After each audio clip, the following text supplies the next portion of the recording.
ಆತ್ಮೀಯರೇ, ನವೇನ ಪ್ರಾರ್ಥನೆಯ 4ನೆಯ ದಿನ.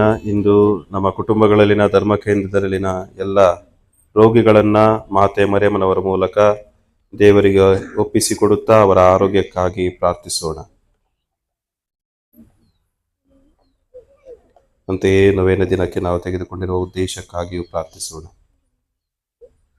ದಯಾಮಯ ದೇವರೇ, ನಿಮ್ಮ ಪುತ್ರನ ಶುಭ ಸಂದೇಶವನ್ನು ಸ್ವೀಕರಿಸಿ ಸ್ವರ್ಗ ಸಾಮ್ರಾಜ್ಯವನ್ನು ಸಾರುವವರಿಗೆ ನೀವು ಇಹಲೋಕದಲ್ಲಿ 100 ಪಟ್ಟು ಸಂಭಾವನೆಯನ್ನು, ಪರಲೋಕದಲ್ಲಿ ನಿತ್ಯ ಜೀವವನ್ನು ವಾಗ್ದಾನಿಸಿರುತ್ತೀರಿ. ಮಾತೆ ಮರಿಯಮ್ಮನವರು ಚಿಕ್ಕ ಬಾಲಕಿಯಾಗಿರುವಾಗಲೇ ತಮ್ಮ ತಂದೆ ತಾಯಿಯರನ್ನು ತೊರೆದು ನಿಮ್ಮ ಸೇವೆಗಾಗಿ ತಮ್ಮನ್ನೇ ತೊಡಗಿಸಿಕೊಂಡರು.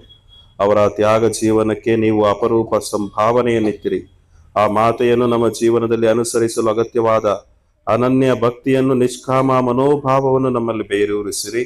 ನಮ್ಮ ಪ್ರಭು ಯೇಸು ಕ್ರಿಸ್ತರ ಮುಖಾಂತರ ನಿಮ್ಮನ್ನು ಪ್ರಾರ್ಥಿಸುತ್ತೇವೆ. ಆಮೆನ್.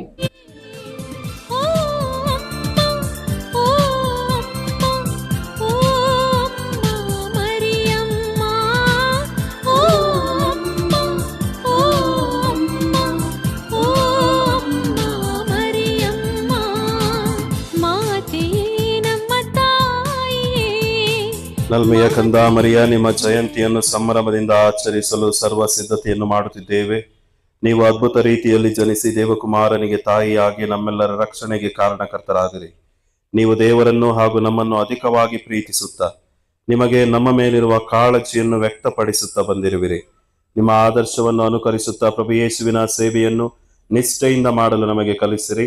ನಿಮ್ಮ ಜಯಂತಿಯ ಸಂದರ್ಭದಲ್ಲಿ ನಮ್ಮ ಕುಟುಂಬಗಳಿಗೆ ಮತ್ತು ಧರ್ಮ ಕೇಂದ್ರಕ್ಕೆ ಅಗತ್ಯವಾದ ವರದಾನಗಳನ್ನು ನಿಮ್ಮ ಪುತ್ರ ಯೇಸು ಕ್ರಿಸ್ತರ ಮುಖಾಂತರ ಗಳಿಸಿಕೊಡಿರೆಂದು ವಿನಂತಿಸುತ್ತೇವೆ. ಆಮೆನ್. ತಲೆಬಾಗಿ ದೇವರ ಆಶೀರ್ವಾದವನ್ನು ಪಡೆಯೋಣ. ಪ್ರಭು ನಿಮ್ಮೊಡನೆ ಇರಲಿ. ಕನ್ಯಾ ಮರಿಯಮ್ಮನವರಲ್ಲಿ ಜನಿಸಿ ಮಾನವ ಕುಲವನ್ನು ರಕ್ಷಿಸಿದ ದೇವರು ನಿಮ್ಮೆಲ್ಲರನ್ನು ಆಶೀರ್ವದಿಸಲಿ. ಕನ್ಯಾ ಮರಿಯಮ್ಮನವರ ಮುಖಾಂತರ ಜೀವದಾತರನ್ನು ಪಡೆದ ನೀವು ಆಕೆಯ ಆಶ್ರಯದಲ್ಲಿ ಸದಾ ಹರ್ಷಿಸುವಂತಾಗಲಿ. ಮರಿಯಮ್ಮನವರ ಸ್ತುತಿಯನ್ನು ಆನಂದದಿಂದ ಮಾಡುತ್ತಿರುವ ನೀವು ಆಧ್ಯಾತ್ಮಿಕ ವರಗಳನ್ನು, ಸ್ವರ್ಗೀಯ ಸಂಭಾವನೆಯನ್ನು ಹೇರಳವಾಗಿ ಪಡೆಯುವಂತಾಗಲಿ. ಸರ್ವಶಕ್ತ ದೇವರಾದ ಪಿತ ಮತ್ತು ಸುತ ಮತ್ತು ಪವಿತ್ರ ಆತ್ಮರು ನಿಮ್ಮೆಲ್ಲರನ್ನು ಆಶೀರ್ವದಿಸಲಿ.